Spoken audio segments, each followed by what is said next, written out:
Welcome, everybody. We're on day 15 of the Democrat government shutdown. Not a good day on Capitol Hill, not a good day across America, because real Americans are feeling the pain due to the Democrats' political nonsense. And we want to specifically focus this morning on one area that's gotten a lot of attention and one segment of the population that truly deserves better treatment than the Democrats are giving them, and that is our military. Today, if it weren't for the bold leadership of President Trump helping us to protect our military, everyone needs to understand that 1.3 million active duty service members would be missing a paycheck. They'll get their check, thankfully, because President Trump has shown strong leadership. And under his direction, the Department of War has now redirected unspent funds to ensure that our troops are taken care of. And this is while Democrats are playing political games. Last night, they played some games. They stormed my office. Maybe you saw some of the video online that they themselves shared, or someone did. They berated a Capitol Police officer, screamed at him. He was just merely standing his post.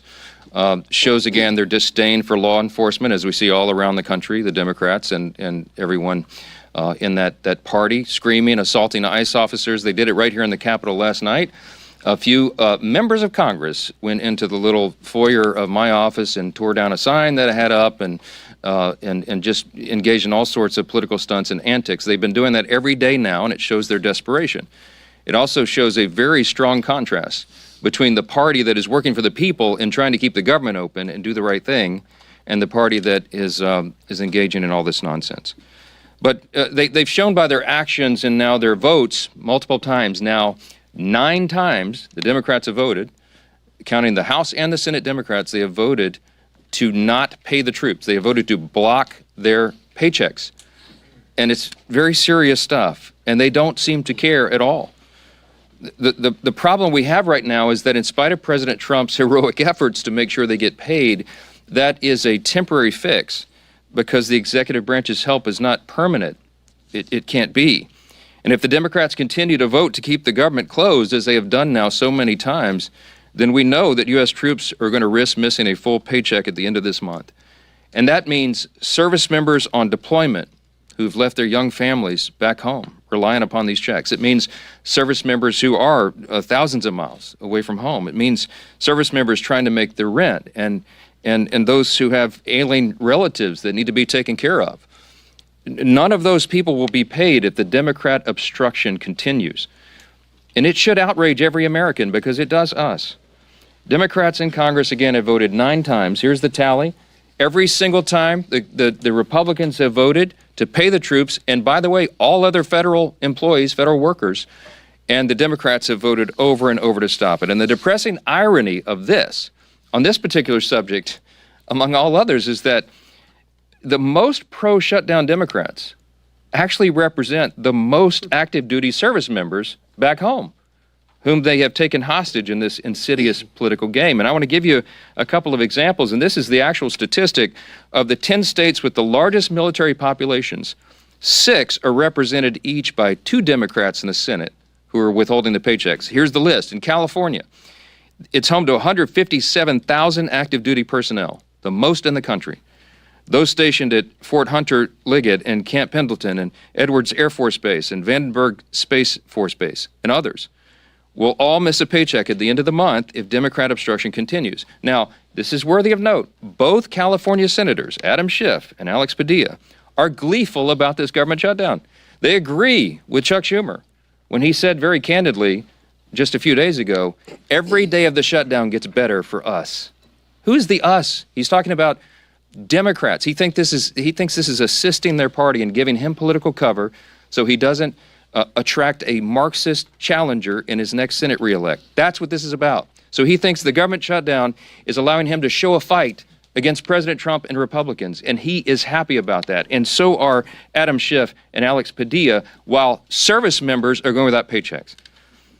Virginia is home to 119,000 active duty personnel. It is the second most in the country. Those stationed at Naval Station Norfolk, Quantico, and Fort A.P. Hill, and others will miss paychecks at the end of this month if this is not resolved. Both Virginia senators, Tim Kaine and Mark Warner, are playing political games with the paychecks of 119,000 service members.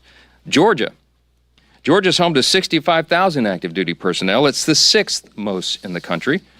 Those stationed at Fort Benning, Fort Stewart, Moody Air Force Base, and others will miss paychecks. And just last week, this is so aggravating to us. It's so frustrating to us. It's so wrong.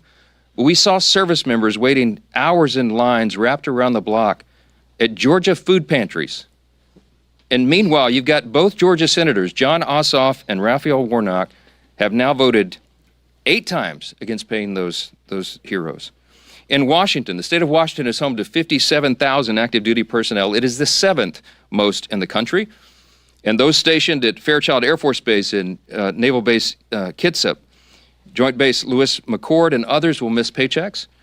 Both Washington senators, Patty Murray and Maria Cantwell, have repeatedly voted against pay for service members in the Evergreen State. Hawaii is home to 43,000 active duty personnel. It is the 8th most in the country. Those stationed at Joint Base Pearl Harbor Hickam, the Schofield Barracks, and others will miss paychecks. And both Hawaii senators, Mazie Hirono and Brian Schatz, have voted against paying soldiers stationed in Hawaii. And by the way, many of them are thousands of miles away from their families. Colorado is home to 35,000 active duty personnel, the 10th most in the country. And those stationed at Fort Carson, Buckley's Space Force Base, Peterson's Space Force Base, and others will miss paychecks. And you guessed it, both Democrat senators are from Colorado, John Hickenlooper and Michael Bennet, have voted against paying those troops in their state. And I just want to mention New York. It gets honorable mention. It isn't in the top 10, but the Empire State is home to 17,000 active duty personnel, the 17th most in the country. Those stationed at Fort Drum and Fort Hamilton and others will miss paychecks. And sadly, both New York senators, Kirsten Gillibrand and the architect of the shutdown himself, Chuck Schumer, can barely hide their delight that the government is closed and troops are not being paid. I will just say this. There's something that should be remembered by everyone. Democrats say that even missed paychecks for U.S. troops won't be enough to end this shutdown. The Democrats, who we just demonstrated, represent thousands and thousands of the most heroic men and women on the earth, refuse to put their unserious partisan demands to the side and pay the troops. And here are the indisputable facts of this shutdown. Republicans want to pay the troops, and we have shown that with our actions and our votes now 9 times. And the Democrats want to use them as hostages to extort $1.5 trillion in new unserious partisan spending that we just won't go along with. We won't sell out the long-term security and future of the United States so that Chuck Schumer can prevent a primary challenge from his left wing. We will not be a part of that nonsense.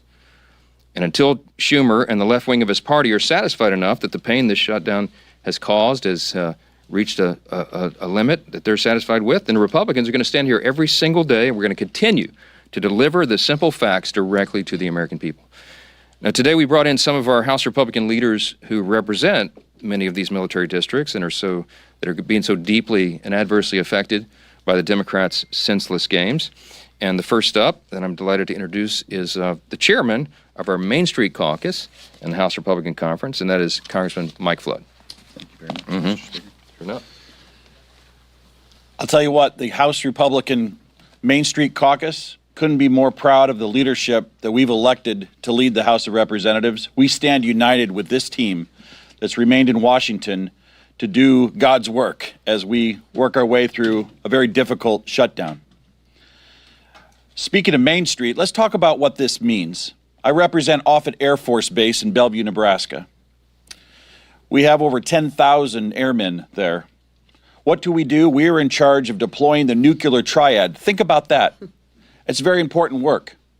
And today, we have 2,300 of our civilian employees furloughed. We're holding diaper drives. The food pantry is getting stocked with more food. There's uncertainty on that base. The men and women who go to work every day to keep us safe, to provide that strategic deterrent on what could be the world's worst day, don't need this stress. We don't need this stress, especially to satisfy the political future of a New York Senate leader. This could have been avoided. He did the right thing, Mr. Schumer did in March. He's a pro. He knows political calculus. He paid a high price for it, and now people in my district are paying a high price, and it's not right. And by the way, as a country, we're better than this.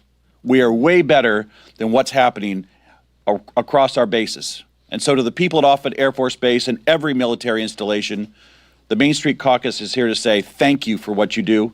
Whether you're furloughed or not, we appreciate every single one of you. Thank you again, Mr. Speaker, for having us, and thank you for inviting and including the Main Street Caucus. Well, I'm not going to introduce each of them. I'll ask them to do that themselves, but I do want to introduce you to the vice chair of the Main Street Caucus, and that is Congresswoman Laurel Lee, of the state of Florida. Thank you, Mr. Speaker, and thank you all for being here today. We are here today because the American people deserve to know the truth about why our government is shut down.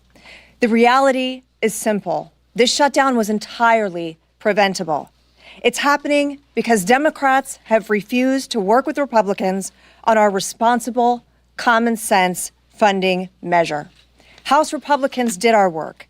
We passed a straightforward extension of funding to keep the government open while ensuring our troops, our Border Patrol agents, and all essential services are fully supported.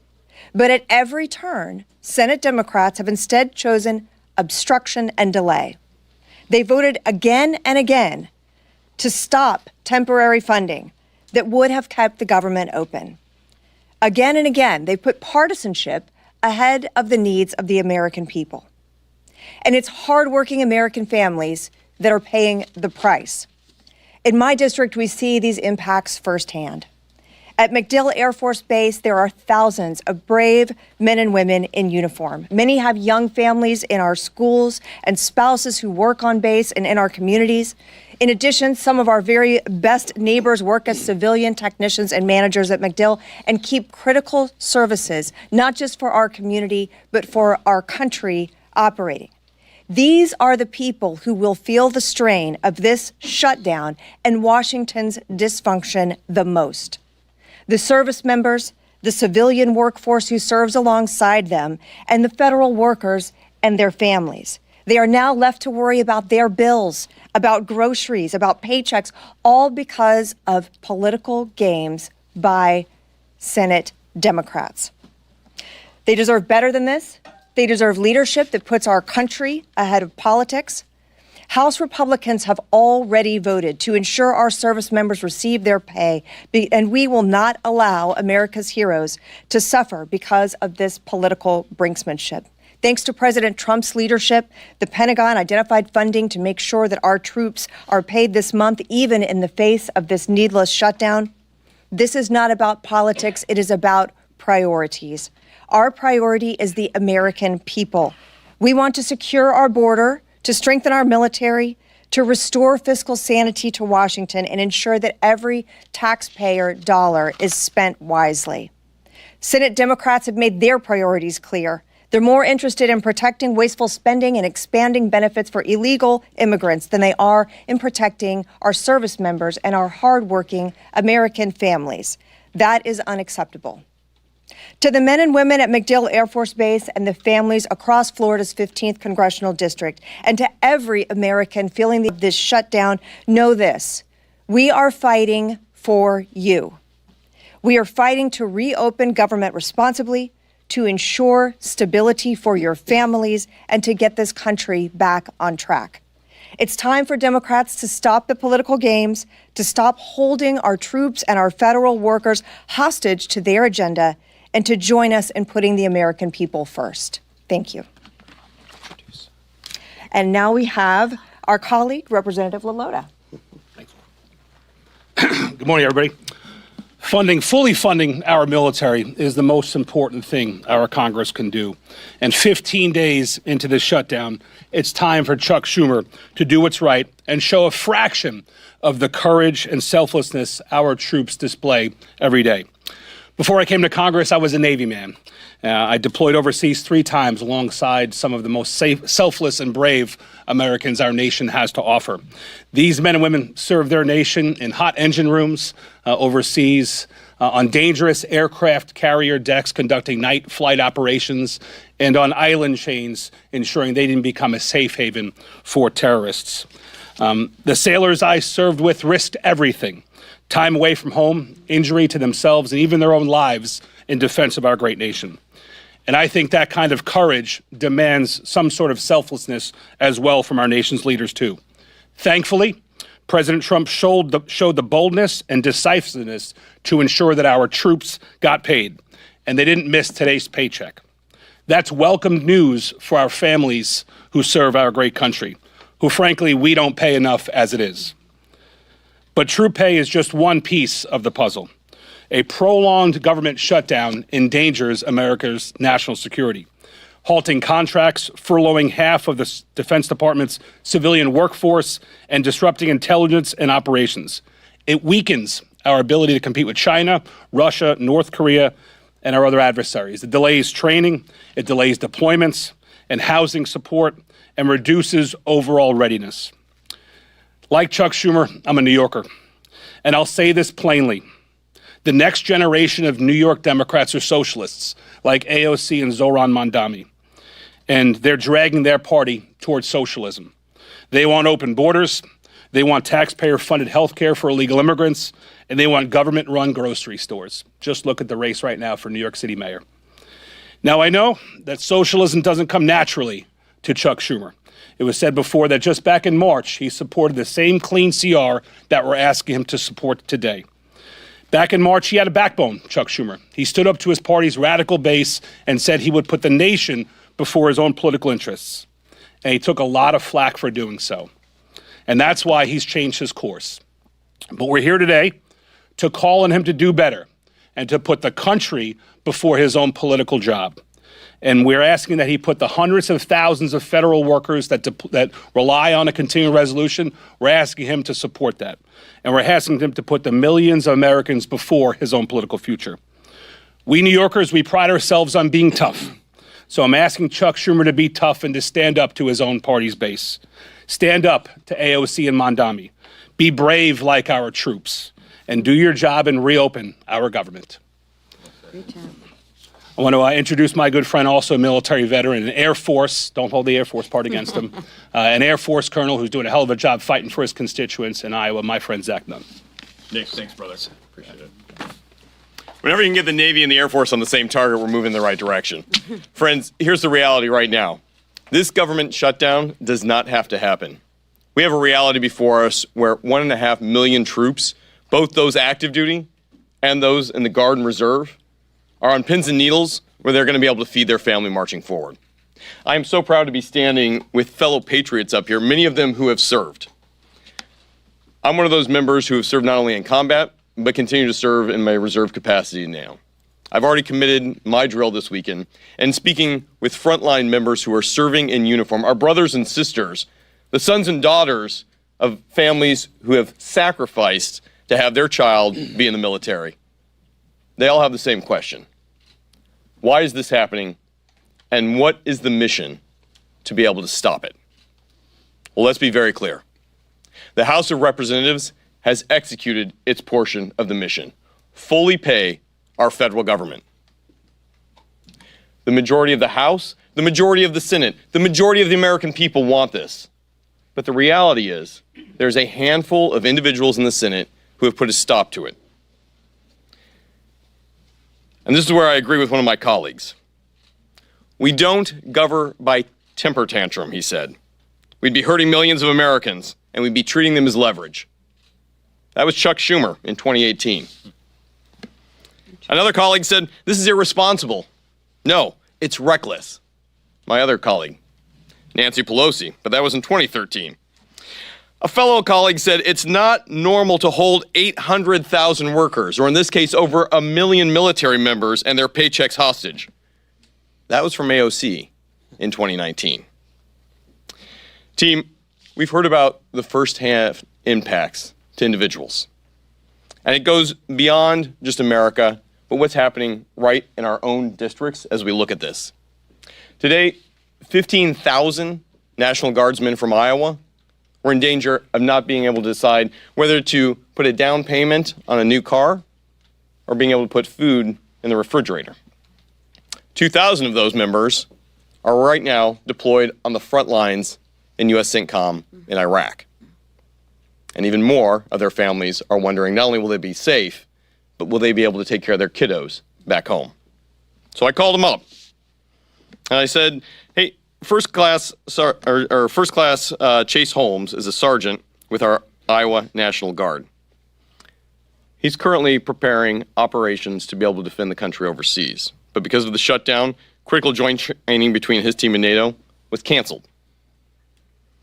We spoke with an Iowa Guardsman and chaplain for the 224th Combat Engineers Battalion, Caleb Wang. He is leading part of the 1,800 Guardsmen currently deployed to the northern part of Iraq right now. And he told me plainly, we're working, but we don't know if we'll get paid. I'll put my life on the line, but I hope someone's there to take care of my family if my paycheck doesn't come through. These aren't theoretical. These are real people, real impact, real costs. Let's be blunt. The shutdown of the government has only one hostile actor, and there's a few individuals in the Senate who refuse to put the country before the hostage of the 350+ million Americans they've taken. It's unacceptable, and that is why I am grateful that while President Trump is helping lead peace in the Middle East with the men and women who are on the front lines providing it, we have folks at home who need to do the same job and stand up for this country first. Thank you to my colleagues, but most importantly, thank you to all our federal workers, and God bless our troops. With that, I'm thrilled to introduce our leader, a man who's been on the front line of this himself, Mr. Scalise. Thanks, sir. Thank you, Zach, and thank all of my colleagues who you just heard from, many of whom served our nation bravely in our nation's military. I want to say thank you to the over 1 million men and women in uniform who continue to serve right now, despite the uncertainty that does not need to exist. And why? Because Chuck Schumer is more afraid of the radical leftists in his own party than he is concerned about making sure that those families don't have to wonder about whether or not they're going to be able to put food on the table. Their families, while they're overseas, many of them, are going to be able to put food on the table during this Schumer shutdown. And keep in mind, over 1/3 of all men and women who serve in uniform right now, over 1/3 of them live paycheck to paycheck. That means when Chuck Schumer is voting to deny them pay, many of them will not be able to make their rent payment or their mortgage payment. Many of them will not be able to make their car note payment. And the stress that adds to their lives unnecessarily should not happen, did not need to happen. This House came together. I'm so proud of the men and women I serve with in Congress here in the House where we did our job weeks ago. We sent a bill over to the Senate. That doesn't resolve all of our differences. People often say, gee whiz, why can't Washington just get together? You know, which side's going to win this thing? It's not about which side wins. It's about stopping the American people from being the losers in Chuck Schumer's fight while we go negotiate our differences. We have big differences we need to negotiate, and the clean CR that we passed over to the Senate does not resolve those differences. It just gives us some more time to have that negotiation. And by the way, that clock is getting sooner every day. November 21st is not extending every day that Chuck Schumer continues this charade that he's playing with the lives of millions of American families. That date is going to get closer every day, where we're not going to have as much time to negotiate our differences. And how big are those differences? Just look at the wish list, the hostage list that Chuck Schumer filed weeks ago, his demands that he said have to be met before he'll even open up the government again. $1.5 trillion in new unrelated spending Chuck Schumer demanded, including, yes, eliminating all the verifications so that illegals will get taxpayer-funded health care. That's in Chuck Schumer's bill. Chuck Schumer guts the $50 billion rural hospital fund to give taxpayer-funded health benefits to illegals in his hostage demands. That's not going to happen. And so when are we going to have a rational conversation? When are Democrats going to actually become serious in this discussion where they say, let's open up the government and start talking about our differences? about how we're going to get this country back on track. And then contrast again, just look at what happened yesterday. Some of us were at the White House at just an amazingly emotional ceremony where President Trump posthumously, unfortunately, issued the Medal of Freedom to Charlie Kirk. And his incredibly brave widow, Erica, was there to receive it on his behalf and gave another emotionally powerful speech. And this comes on the heels of President Trump returning from the Middle East, where he was in Israel, he was in Egypt, working with other world leaders to establish historic Middle East peace. President Trump's been doing all those things, and in the middle of doing all of those things, he had to go find time to figure out creatively a way to pay our troops, even though Chuck Schumer wants to defund our troops. Yes, the party, the Democrats that were for and continue to be for defunding our police now want to defund our military troops by not paying them, by not opening up the government. And the votes are clear.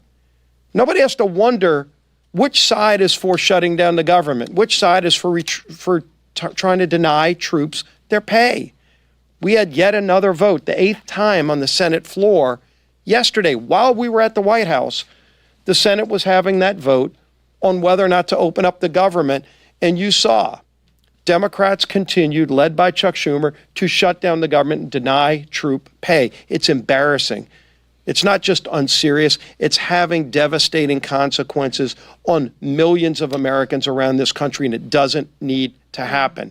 We shouldn't have to wait until the Hate America rally this weekend or whatever it is that's driving Chuck Schumer to keep this going on, this damage that's being inflicted, so that he thinks it's going good for him while it causes damage, real harm to millions of American families, including our service men and women who are so bravely risking their lives for these great freedoms that we enjoy. We're going to continue to fight for freedom. We're going to continue fighting to open this government and do our jobs.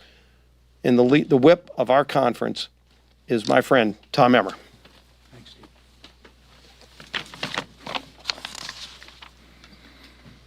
If Chuck Schumer and the Democrats had things their way, more than 1 million service members would not get paid today. Thankfully, our commander-in-chief stepped up where the Democrats have refused by reallocating funds to ensure our troops receive their hard-earned paychecks today. Thanks to President Trump, military families across the country will have the resources they need to continue making ends meet just a little bit longer. Yet, what has been the Democrats' response?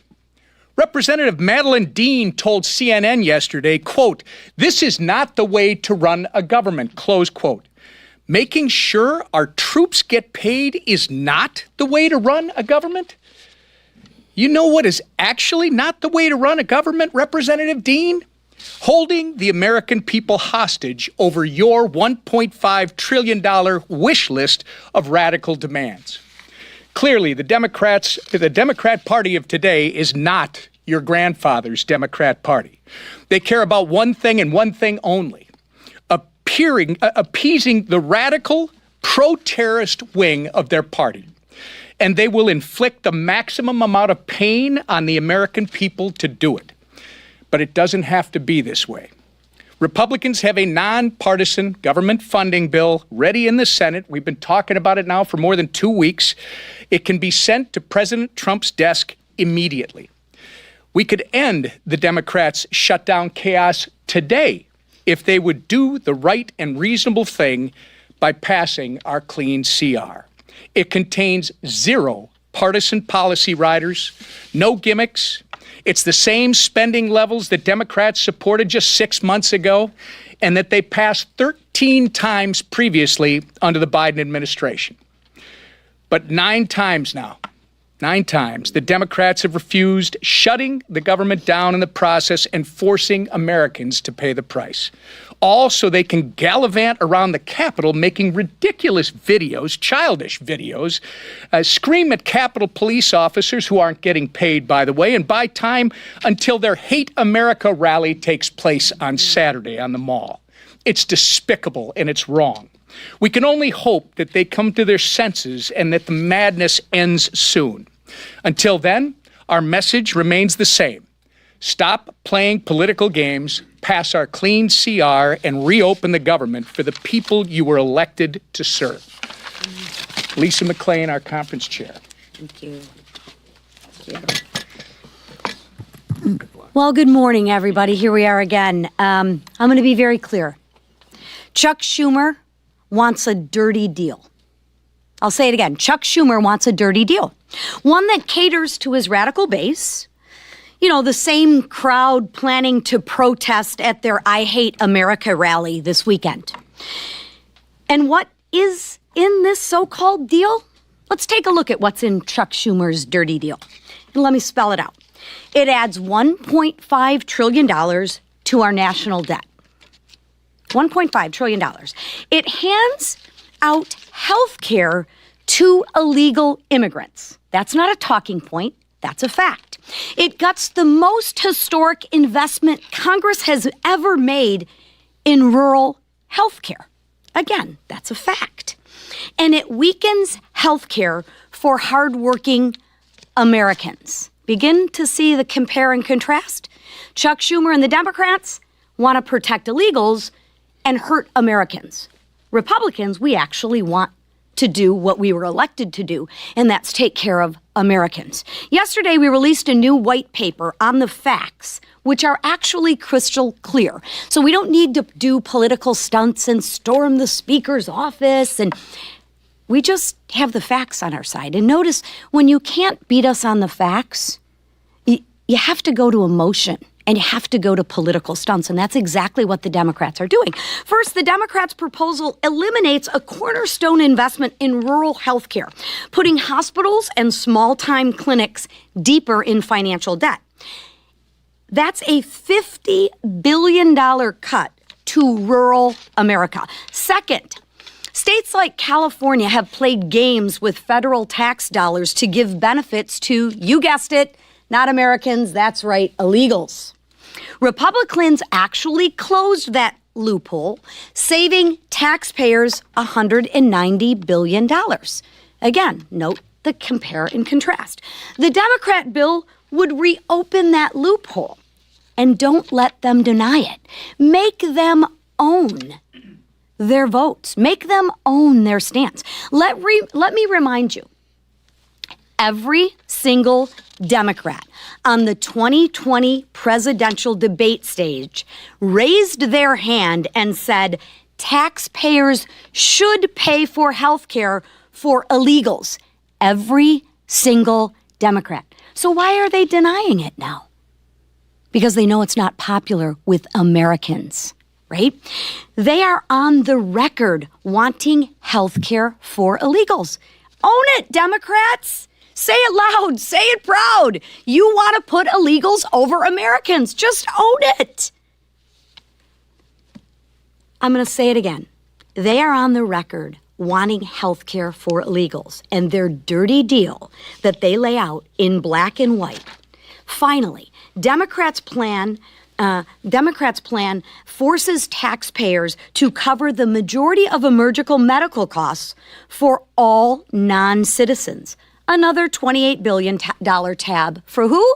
You guessed it, the American people. So here's the bottom line.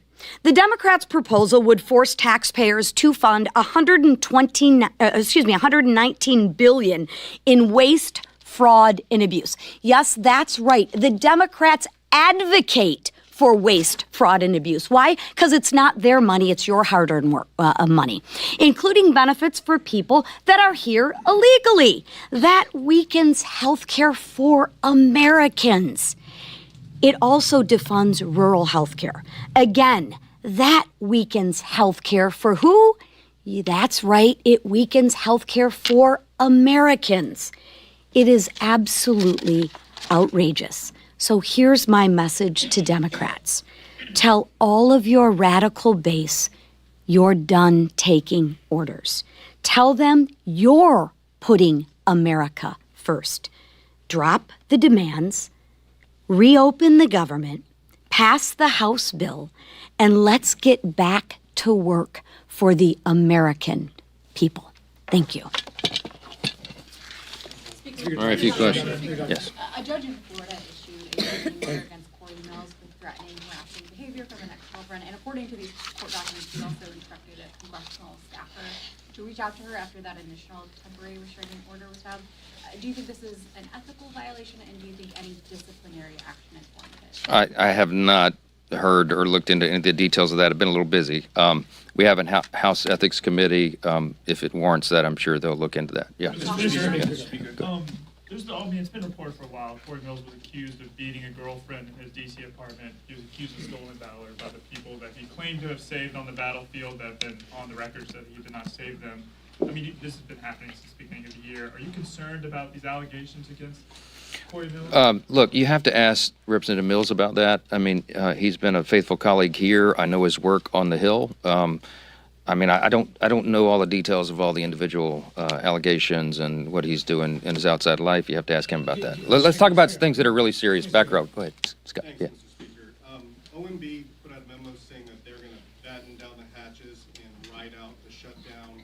But, as you pointed out, they're going to pay the troops, as well as they said pay law enforcement. Should law enforcement include Capitol Police who protect you, your family, you know, Mr. Scalise, the whip, as well as the Capitol building in general? Yeah, we've always stood with Capitol Police and law enforcement, and we've shown that in word and deed. And I can tell you that I was with the president for a couple of hours in the Oval Office last night. I spoke with Russ Vought in the Rose Garden before the Charlie Kirk service. They are, what's the right word, forlorn about this. No one on the Republican side is taking any pleasure in this scenario. Yes, we're always for reducing the size and scope of the government and all of that, but this is not the way to go about it. We don't shut the government down, turn off the funding streams, and then require all these cuts like this. So what they're doing is they're having to triage federal spending, as you know, because anybody, as we've said, any person who's in the White House, regardless of party, and their director of OMB, is given this unfortunate reluctant task. They have to figure out and triage what are the most essential services personnel policies and what are not. They're going to look at that through a partisan lens, but when they look through it through that lens, I mean, we're looking at it right now as conservative Republicans, the White House, that's who serves in the White House right now. If Joe Biden or Kamala Harris or a Democrat were there, they would look at it with a totally different set of lenses. But I can tell you that when we look at that, we prioritize troops and law enforcement, absolutely. So if there is a mechanism to do that, they will find it and they will fund it. The reason, the way they were able to get the troops paid for this paycheck, and as I said, this is not an enduring solution because we will run out of the funds, but there were some unspent funds in effectively R&D accounts in defense. They moved that over to prioritize payment of those who are putting their lives on the line today and who have families in serious situations. That money will be replaced, as has been explained by the White House, after the funding gets going again. If we can find a similar mechanism to take care of Capitol Police, of course they'll do that, but that's in a separate branch, so the different determination. Yes, sir. Mr. Speaker, this is day 15 of the shutdown now, and Leader Scalise just kind of addressed this, that the 7-week bill that you guys passed before, you guys have already lost 2 weeks of that. Is there a point in the future where you decide to put either another clean continuing resolution on the floor, like in the next couple of weeks, or why not just put some of your appropriation bills that have passed out of committee on the floor during the shutdown? Our appropriators have been hard at work, even during the shutdown. They had, remember in the House, we passed all 12 separate appropriations bills through committee, 3 off the floors. There's 9 left. They've been working to put those together and prepare them for action. And whether or not they're all collected here in D.C. or they're working individually at home as a group, you know, we have lots of means of communication right now. So the appropriators are working not just among colleagues in the chamber, but chamber to chamber. So it's a bipartisan discussion that's been going on. As I mentioned several days back, I even spoke myself with Patty Murray, who's the lead on approps in the Senate, Democrat side. So that work has been going on. With regard to the timeline of the CR, it would do us no good to pass yet another CR out of the House because it will meet the same fate. Chuck Schumer and the Senate Democrats want to close the government down. They are gleeful about this. They are happy that troops are suffering all this pain, apparently, because they've just voted now 9 times collectively. Democrats in Congress have voted 9 times to block the pay of troops and Capitol Police and all the federal employees and, by extension, all the civilian contractors and everybody else. So we would just be going through an exercise in political futility to pass another CR. It is ironic that the 7 weeks the 7 weeks on the clean CR that we passed September 19th was a date that was determined by Republicans and Democrats in the House. The appropriators determined together that that should be the length of the CR, and they stipulated together that it should be clean. The Democrats at the time said, please don't put any Republican priorities on that so that we can all do this in good faith. And we didn't. We put a clean CR, and still they voted no. Why? Because their leadership, Hakeem Jeffries and Chuck Schumer, told them they had to.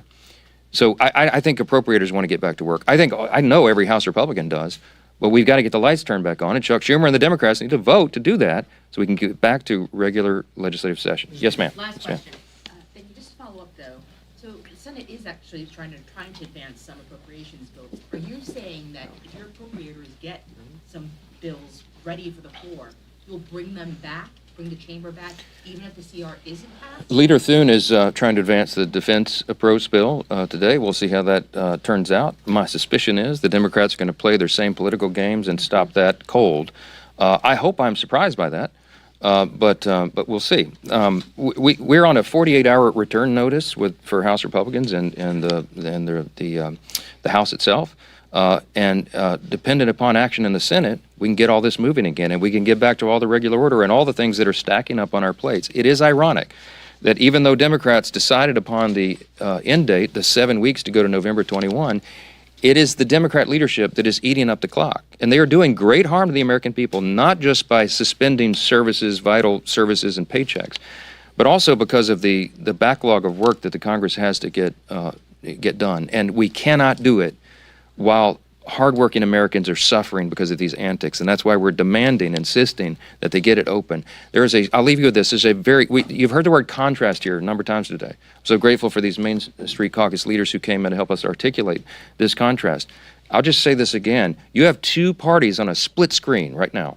You have President Trump and the Republican Party reducing your taxes, cutting government red tape and regulations to get the economy going again, passing historic legislation to boost the economy and bring down the cost of living. You have Republicans who have ended the border crisis, almost zero illegal crossings in the last 4 months. You have Republicans who are working to end the crime crisis and support law enforcement and ICE officers and all those who are wearing that badge and putting their lives on the line and supporting our troops, as we talked about today. You have Republicans who are ending fraud, waste, and abuse in government and making government work more efficiently and effectively for the people. And you have President Trump and the White House and his administration ending conflicts that are killing millions of people around the world. What have Democrats accomplished in the last 9 months? A government shutdown. I mean, the contrast between these parties could not be any more stark. And I encourage you to watch. We call it the Hate America rally that will happen Saturday. Let's see who shows up for that. I bet you see pro-Hamas supporters. I bet you see Antifa types. I bet you see the Marxists in full display, the people who don't want to stand and defend the foundational truths of this republic. And we do. And that's what we're here doing every single day. And we'll continue to come in every morning and tell the American people the plain and simple facts, because the facts are going to win the day here. The American people are not stupid. They see what's going on, and they know who's to blame. Thanks for being here this morning. Thank you.